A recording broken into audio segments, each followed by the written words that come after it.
Welcome to इधर उधर की कहानी में आप सभी का स्वागत है। जी हाँ, इधर उधर के नाम से अब कहानी आपको कंटिन्यू सुनने के लिए मिलेगा हमारे यूट्यूब चैनल पे।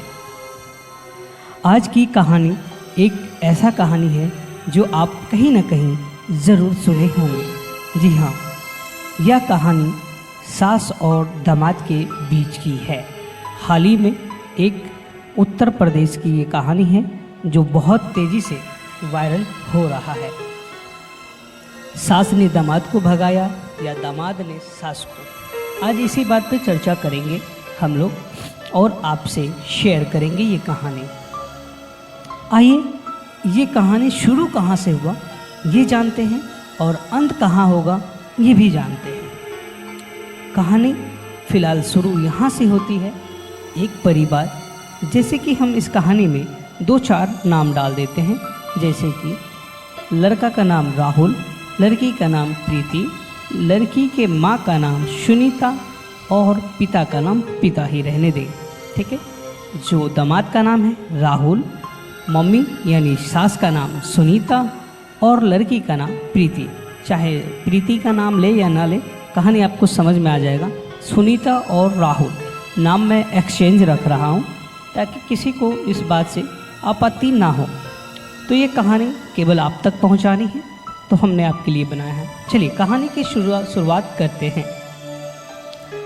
अब सुन रहे हैं इधर उधर की कहानी। आज की कहानी सास और दामाद की है। आइए आगे बढ़ते हैं। एक परिवार दूसरे परिवार के पास अपने लड़के का रिश्ता लेकर पहुंचता है, यानी प्रीति के घर। प्रीति को लड़का पसंद आ जाता है और राहुल को भी लड़की पसंद आ जाता है। एक दूसरे परिवार में ये बात फाइनल और शादी का भी बात फिक्स कर दिया जाता है, यानी 16 अप्रैल 2025 को शादी की बात फिक्स हुई, जबकि 16 अप्रैल को बारात आई ही नहीं। आखिर क्यों नहीं आई, आपको टाइटल से पता लग गया होगा। जी हाँ, 16 अप्रैल यानी प्रीति का बारात 16 अप्रैल को आने वाला था। चलिए, अब तो बात दोनों का फिक्स हो ही गया है। अब कहानी यहाँ से शुरुआत करते हैं। जब दामाद अपने पत्नी यानी प्रीति से बात करने के लिए फ़ोन क्या करता था, तो प्रीति की माँ यानी सुनीता फ़ोन उठाती थी और अपने दामाद से बात करती थी। अक्सर ये शुरुआत में धीरे धीरे ये कहानी स्टार्ट हुई। कुछ दिन बातें होती रही, थोड़ा बात हुई, मतलब थोड़ी थोड़ी करते करते एक दूसरे के वो नज़दीक आते रह गए और टाइम भी शादी का करीब आता रह गया, यानी 16 अप्रैल को बारात आना था और अभी ये मार्च का महीना चल रहा है। सास और दामाद के बीच बहुत सारी बातें होने लगी, एक दूसरे के काफ़ी करीब आ चुके थे। अब शादी के कुछ ही टाइम बचा था, तभी लड़की की माता लड़की के पिता से कहती है कि क्यों ना जो भी कार्ड बचा हुआ है उसको आप सारे रिलेशन में बांट दें, ताकि शादी की टाइम नज़दीक आ गई तो हमें कार्ड बांटने में कोई परेशानी ना हो। लड़की का पिता वो कहता है हाँ ठीक है, मैं कार्ड बांटने चाहता हूँ। लड़की का पिता कार्ड लेकर अपने रिश्तेदारों यानी रिलेशन में कार्ड बांटने के लिए चला जाता है। इधर लड़की की माता यानी सुनीता अपने बॉयफ्रेंड से फिर फ़ोन पे लग जाती है। अक्सर अपने बॉयफ्रेंड यानी दामाद जी से बातें क्या करती थी। एक दिन लड़की का पिता बात करते हुए देखा तो पूछा, किससे बात कर रही हो? लड़की की माता ने कहा, यानी सुनीता, दामाद जी का फ़ोन है, मैं उसी से बात कर रही हूँ। लड़की का पिता इग्नोर करते हुआ वो फिर चला जाता है कार्ड बांटने के लिए। लेकिन इधर कुछ दिनों से सुनीता अपने बॉयफ्रेंड यानी दामाद जी के पास रहने चली गई। जी हाँ, वो भी 1-2 दिन नहीं, पूरे 5 दिन अपने बॉयफ्रेंड यानी दामाद जी के साथ रिलेशन में रही। काफ़ी दिन बीतने के बाद लड़की का पिता पूछा कि मम्मी आई? लड़की ने कहा, पापा मम्मी तो अभी तक आई नहीं। तब लड़की के पिता को थोड़ा सा शक जाता है और अपने वाइफ यानी सुनीता को फ़ोन करता है। जब सुनीता को फ़ोन करता है तो सुनीता फ़ोन उठाती नहीं। काफ़ी देर फ़ोन करने के बाद उसका नंबर भी स्विच ऑफ यानी ब्लॉक भी कर देता है और प्लस नंबर स्विच ऑफ भी कर देता है।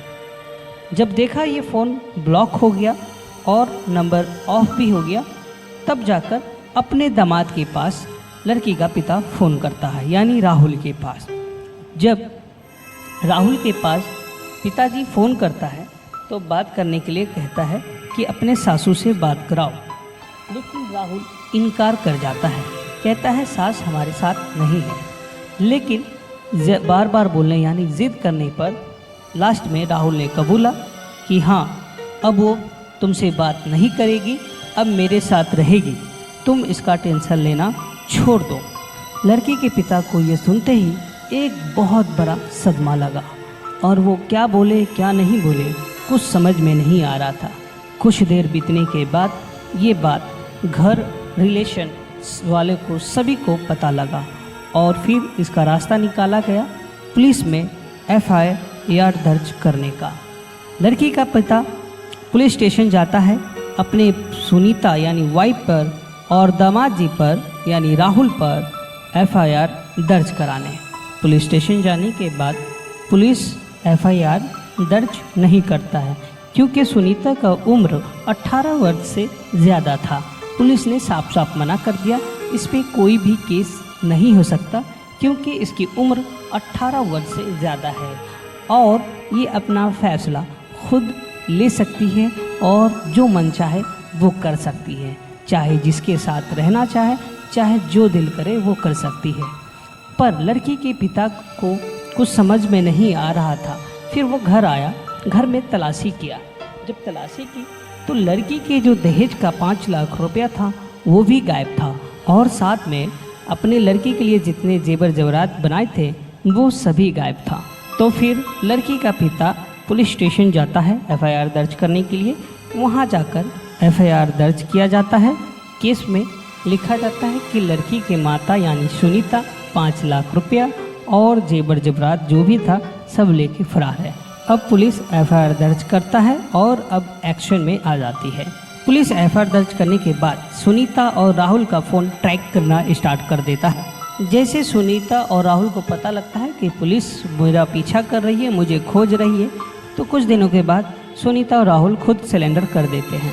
अब केस हाई कोर्ट में आ चुका है, तो आगे की कहानी हम सुनेंगे पार्ट 2 में। राहुल, सुनीता, प्रीति और उसके पिताजी के साथ आगे क्या होता है। तो आप बने रहे हमारे साथ। Bye bye, take care. आप सुन रहे हैं इधर उधर की बातें। हमारे चैनल पर नए हैं तो चैनल को सब्सक्राइब करें, लाइक करें, शेयर करें।